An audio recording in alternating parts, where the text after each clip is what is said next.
Өзүм жөнүндө айта турган болсом, Нарын областынын Кочкор районунун Ормокхан айылынын төрөлгөм. Ошол жерде эмгек жолумду ушул бардык муниципалдык кызматтан баштаганбыз. Кудайым буюрса, Баткен болуп көрбөгөндө өнүгөт да.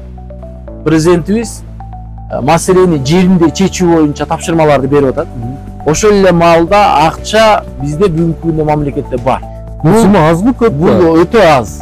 Анткени облустук маанидеги шаар бул 160 миллион менен бул өтө аз. Биз көбүнчөсүн кызыл сызыкка кирип кеткен жерлерди гана бузуп атабыз. Анткени себеби эмне себептен биз азыр бүгүнкү күндө биз снос кылгандан кийин ошол жерге элдерге кайра шарт түзүп бериш керек. Ушул таштандыны өзүнүн таштанды таштай турган жерге таштасак. Канализация биздики действительно эскирген, түтүктөрүбүз көтөрө албайт. Баткен шаарынын мэри менен болгон ачык баарлашууну биздин YouTube каналыбыздан жана Гезит ТВдан көрүңүздөр. Баткен таңы баарынан кызыктуу Гезит. Биринчи маалыматты бизден алыңыздар.